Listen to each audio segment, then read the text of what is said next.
Hello, Brandon Jones. Hello, Ben Moore.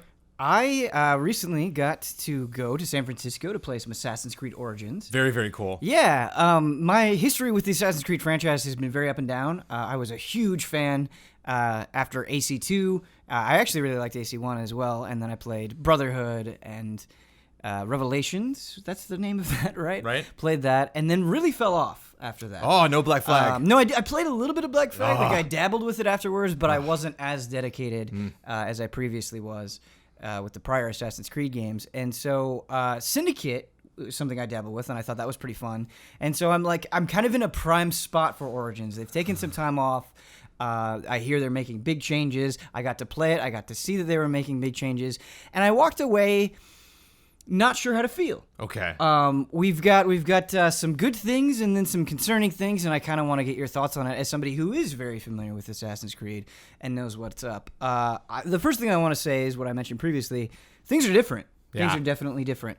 It is a more open game, and what I mean by that is you have these story missions which are kind of gated by level. They all have recommended levels. And you'll do a story mission, or at least in the demo that I was playing, you'll do a story mission, and the next one is like 2 or 3 levels away. And so in order to get up to that recommended level, you've got all of these different things that you can do on your map. Different sort of objectives, whether it be side quests with their own story, you go and you kind of clear out an outpost and find treasure, different things like that. And I always found that I had plenty of choice. And so if I was getting sick of doing one thing, I could go and do another. And I thought that was really cool. The other major thing that is extremely different is the combat. Yes. I'd say the biggest change for me. Absolutely the biggest change.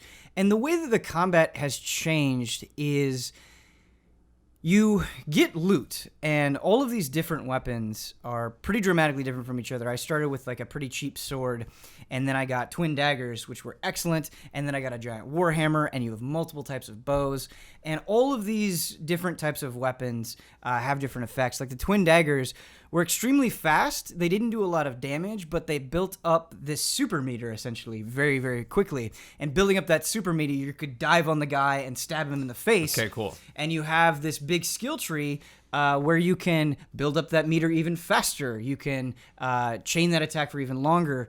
And then I had a giant warhammer, which had a lot more range, which depending on what I was fighting, it was really good. Was it easy to tell what each weapon was for when you got one? So when you like picked up a weapon, how long did it take you? Was it like in the description of it that it would kind of lay it out, like here's what this weapon's used for? You have a very good idea at a glance, like just mechanically how much damage it's going to do. And then, within seconds of using the weapon, you're like, okay, this is slow but has a lot of reach. It's very intuitive. Cool. It did not take me a long time to kind of gravitate to each weapon. And the bows, which I know you're a big fan of, were really cool. You basically have, the ones that I was using is you have like a sniper bow, which will zoom in a lot. You have a machine gun bow, which will shoot very quickly. Like you do, Like you do. You have basically a shotgun bow where you're shooting multiple arrows at once.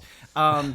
And combat is a lot more fluid in the sense that, when I think of Assassin's Creed, it's the very rigid, locking onto one dude at a time, countering, doing an instant kill move, shifting over to the next guy. It's a lot more chaotic in Assassin's Creed Origins, where you are still locking onto one dude at a time, but you kind of have to deal with multiple threats. It's not like they're taking their turn to get in there and take a swing.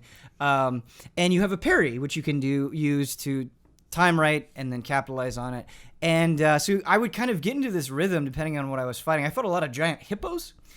Very aggressive giant hippos. Was that not by choice, but do you think were there not a lot of other people fighting hippos? Did you see a lot of hippo death in other demos? Well, I was in this isolated cubicle, so I had no idea what anyone else was doing. I would hear screams. Did you hear any hippos screaming? Yeah, from the other booths. When you were capturing, you could do this thing where you could capture your face. That was one of the options that they offered at the event, and so I think people were definitely taking advantage of that. I heard some excitement and some frustration, but I had no idea. I was just kind of isolated, not capturing my face. You all don't need to see that. And I think people were fighting hippos because there were a lot of them. early on in the demo, my hippo experience was I saw a hippo. I was like, I'm going to go fight that hippo. Right. And then immediately died. Yes. And so that's something. Hippo's surprisingly dangerous. Yeah, very Something dangerous. that you need to know. Very dangerous. That is one thing that I should bring up about Assassin's Creed Origins is it definitely took me a while to get grips with the new style, and I had some deaths early on because you do take a lot of damage. Like if you don't have a good strategy or if you do get overwhelmed, it's super simple for you to die. And then I did another quest where I had to go get these corpses and bring them back to this location, and the corpses were kind of littered amongst like hippo feeding grounds or something. There were a lot of hippos, and so I would have to go kind of fight them, go grab the corpse, bring it back to do that side quest. What's a good hippo weapon? What's a good hippo weapon? So speed is very important. What I was surprised about the hippos, you have these big lumbering creatures. They just were nonstop attacking, just constantly mashing their head forward to bite me. And so something slow like the hammer wasn't very good. So getting like a couple of quick stabs in with the daggers and then backing off and then another quick stabs. Bow also very effective. Just kind of like kiting it and shooting at it as it's charging for you. And so that was very good. So there's a lot of flexibility. There was a opportunity I could do where it's just like, hey man, go to this gator nest and clear it out and we'll give you experience. And so that was pretty cool. And the gear that I was finding was very powerful very quickly. Like I remember getting a bow that could get my life back. I got to a point with these twin daggers where my super that like diving on them and stabbing them in the face was charging so quickly that I was basically using it all the time. Okay. And so my first concern with Assassin's Creed Origins is I eventually got to a point where I sort of figured out what worked for me.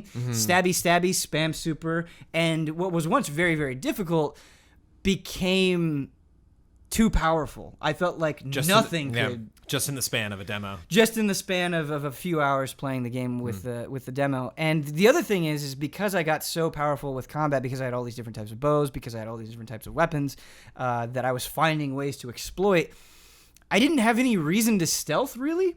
And I don't want to be unfair to the game. I do think there are good times to stealth, specifically when you have an assassination target. Because you can just go and assassinate him in one hit rather than doing a long drawn-out battle. So you're kind of incentivized to do it that way. But otherwise, like coming up on a fortress or enemy hideout of any sort or doing a mission, I just felt so powerful, like kill a couple of guys with the bow and then as they rush in, stabby.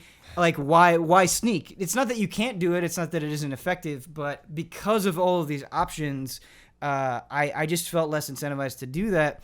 And so Assassin's Creed Origins is expanding itself in this way where it's like, hey, we're giving you a bunch of things that you can do for quest, for experience. We're expanding all of the combat.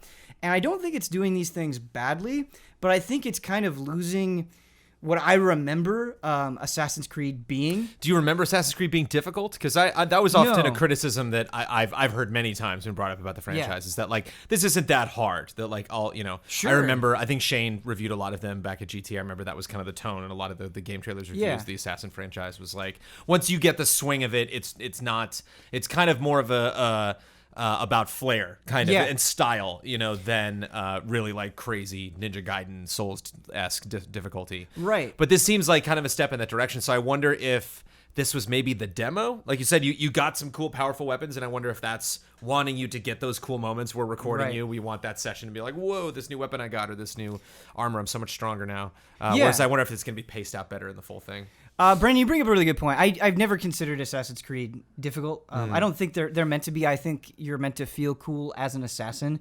But I think assassin is kind of the key word there. I always had complaints about Assassin's Creed. I think that very stilted combat that we kind of talked about before was not the best by any means. But I loved the missions in Assassin's Creed where it felt like, all right, I'm going corner to corner, methodically taking these dudes out because that is the best way for me to do it. Sure. Whereas if, I get caught, there's a huge punishment for that. Whereas I feel like I get caught here and it's like, no, now it's time to go crazy. And I think the other thing is we're at a point in time where so many things have been influenced by Assassin's Creed that they've sort of like you take Shadow of Mordor, for example, which I think inarguably has a strong Assassin's Creed influence. Definitely. But Shadow of Mordor is also very much about getting into combat and having these crazy moments. Whereas now I feel like in an attempt to diversify, Assassin's Creed Origin is like taking influence from things that it inspired, and it's not bad. I don't think I didn't walk away from Assassin's Creed Origins saying, oh, I didn't have a fun time or that was bad, but it just felt weirdly similar to things that it inspired, and so it just kind of everything just kind of feels on the same surface now. Sure. In a weird way. And I don't know. Maybe it was just the demo, and maybe that will be smoothed over, or maybe there are some story missions or side missions where I'm like, oh no, this is really the flavor of Origins. But just kind of a concern, the sameness, I think, kind of a concern walking out of it. I will say, though, and a point of praise for Origins is I had a moment where there were these tigers locked up in a cage. And I was going in and I was fighting soldiers. All of a sudden, the tigers came out of nowhere. I was like, oh man, I got to deal with this now. And I do think the kind of more sandboxy nature of Origins does lead to moments. I had moments with hippos that I wasn't expecting charging out of nowhere. And I always appreciate There's in got to be an games- achievement for that. Just Right. like getting just taken out by a hippo. Right. I always appreciate in games when things are added in a really cool way, or like just like my experience with a mission, like maybe you won't have that tiger come out, just dealing with unexpected things based on how the game is constructed. But is that sort of sameness a concern for you, Brandon Jones, because you are somebody who very much enjoys Assassin's Creed, very much enjoys Shadow of Mordor. You love open world sandboxy games where you have a lot of flexibility, and they're not necessarily difficult, but maybe that's not the point. Yeah, it's interesting. Like my two favorite games in the franchise are Brotherhood and Black Flag. Yeah. And they're very different. Like Brotherhood was a direct continuation of one of the stories, very similar to Assassin's Creed 2. Just kind of like, put some polish on some of the systems, but just like really wanted to continue the story more than anything. I just loved that system of having like your assassins and calling them into battle. And then Black Flag, which was so different, like new protagonist that never came back, very, very loose connection to anything going on in the present day, kind of like going back and forth between the two genres, and extremely different combat with the ships and everything. So it's like, I never know if I want the next Assassin's Creed to be a Black Flag, to be totally different, or like, let's get back on the track where it's consistent and we're just kind of taking one thing about Assassin's Creed and slowly evolving it. And I wonder if kind of that's where we are now, that like maybe this, it looks like the design of this world is really interesting. I think I'm most interested in this world. That's something we kind of haven't talked about. Just getting into that those marketplaces and that like residential areas, just kind of getting that vibe of like what it was like to be back in that era. Because that's one like thing I really treasure about that series. But it feels like it might take one or two entries for it to kind of find its own. Yeah, 'cause that's a really interesting thing you brought up about it being influenced by so many other games. Right. And so we're now saying, oh, we look at the things that Assassin's Creed is adopting. Just the Souls-esque combat with the triggers and right. So yeah, I'm not. I think my expectations are timid for this. As far as really being blown away, having played so many games in the series, but I do think it has a future, and I do think I think it can. I mean, obviously it has, but I think this is a good time for it to reevaluate itself and maybe use Origins. Perfect name for it, for just kind of like a soft reboot, to kind of figure out what does it mean to be Assassin's Creed and how can we define it. You brought up something that absolutely bears mention in terms of design of the world, and the world itself is just gorgeous. It really is. Going around Egypt, there's so many little details, whether it's like you're getting on a boat and you're seeing birds like fly off the water, and like you're going through like a heavily wooded area, and the way that the leaves are moving, like all of the structures look like, hey, I bet it's a pleasure climbing it. And then you go, and in that great Assassin's Creed way, it's extremely easy to do. Like you can use so much of the environment to your advantage if you want to just get in there and go crazy and get on top of the thing and start shooting arrows or jump off and assassinate somebody. All of that stuff feels really good. There was a piece of treasure that I had to get, and it was on top of this tree, but it was this very, like, there were no leaves on it. It was a very skinny tree. And so figuring out how to climb up there, get to the top of the tree, get in between the branches to actually get the treasure, it was a cool little platforming challenge, and it was nice that not everything was immediately in reach. That was really cool. As far as the characters in the story, I don't feel like I played enough to get a strong sense of the story, but I did get a sense of Bayek, the protagonist. And I think there's kind of two flavors of Assassin's Creed protagonists. You would know better than I do, where you have definitely the wisecracking, very charismatic, like Ezio sort of type, or you have the far more serious Connor. And I remember not liking Assassin's Creed 3, not necessarily because of Connor, but I'm always a sucker for the Han Solo types, I would say. That is an archetype that I greatly prefer. And Bayek is definitely not that.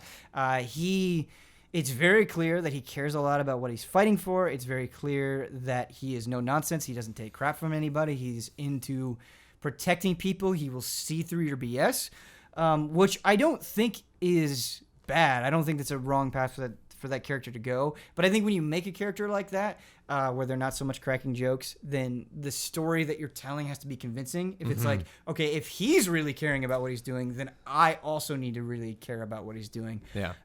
And so I'm not sure if that's going to happen or not. But yeah, definitely a more serious character. How does that sound to you? I think we need those beginning scenes. I think that's something they always hold off of when they preview Sure. Assassin's Creed games, is like that, the origin of origins, like the beginning of him, and really getting a sense like, that's how he's tied to this. Right. Because like I am curious to see how, the assassins came together. I'm curious to see how that ties into this time period. There's stuff that was mentioned in the brief bit that I played and the part that I talked to Bloodworth about, where you like kind of got a sense of like who he's, I can't remember the name of the organization that they're fighting against, but like, yeah, it's tough with the protagonist because like you were saying, like you have characters that are a little more by the book, Right. and I think that's just befitting the time. Like, I'm kind of hoping it's a little odd. I'm kind of hoping there's some weird characters in there that just sound different or really like embrace the character of the era. And so you can really see somebody like, wow, imagine knowing like like what the equivalent of a doctor or the equivalent of like a general of an army, and kind of their ideals of like how a society like this should run. It was really interesting seeing Cleopatra just kind of like in a scene hanging out talking, not really done in like old, classic Hollywood style. Yeah, they before we started the demo, they showed a cutscene with Cleopatra, and she's just, the way that they're portraying her, I mean, I just got a small slice of it, but she's just so domineering, and just using her power in a way that you don't typically see. Like this domineering woman who will do whatever it takes to get to where she wants. So I think she could be really interesting. I'm excited to see where she goes. But as somebody who loves getting around a big world, I think Assassin's Creed Origins does an excellent job of making that super simple, and is something I should bring up, where you have this horse, you can call it to it at any time, it comes very, very quickly. But even better than that is it does the Witcher 3 thing of